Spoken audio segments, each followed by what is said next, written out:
መዝሙረ ዳዊት መዝሙር 32 ጻድቃን ሆይ በእግዚአብሔር ደስ ይበላችሁ፣ ለቅኖችም ክብር ይገባል። እግዚአብሔርን በመሰንቆ አመስግኑት፣ 10 አውታር ባለው በገና ዘምሩለት።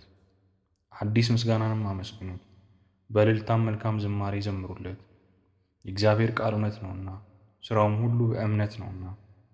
እግዚአብሔር ጽድቅንና ምጽዋትን ይወዳል። የእግዚአብሔር ይቅርታው ምድርን ሞላ። በእግዚአብሔር ቃል ሰማዮች ጸኑ፣ ሰራዊታቸውም ሁሉ በአፉ እስትንፋስ። የባሕሩን ውሃ እንደ ረዋት የሚሰበስበው፣ በቀላዮችም መዝገቦች የሚያኖረው። ምድር ሁሉ እግዚአብሔርን ትፈራዋለች። በዓለም የሚኖሩ ሁሉ ከእርሱ የተነሳ ይደነግጣሉ። እርሱ ተናግሯልና ሆኑ፣ እርሱ አዘዘ ተፈጠሩ። እግዚአብሔር የአሕዛብን ምክር ይመልሳል፣ የሕዝቡንም ሐሳብ ይመልሳል። የአለቆችንም ምክራቸውን ያስረሳቸዋል።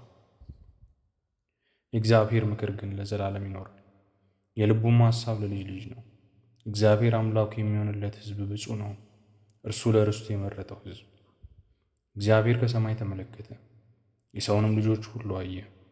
ከተዘጋጀው የመቅደሱ አዳራሽ ሆኖ በምድር ወደሚኖሩ ሁሉ ተመለከተ። እርሱ ብቻውን ልባቸውን የሠራ ሥራቸውንም ሁሉ የሚያውቅ እርሱ ነው። ንጉሥ በሰራዊቱ ብዛት አይድንም፣ ኃያልም በኃይሉ ብዛት አይድንም። ፈረስም ከንቱ ነው አያድንም፣ በኃይሉም ብዛት አያመልጥም። እነሆ የእግዚአብሔር ዓይኖች ወደሚፈሩት ናቸው፣ በምሕረቱ ወደሚታመኑ። ነፍሳቸውን ከሞት ያድናታል፣ በረሃብም ጊዜ ይመግባቸዋል።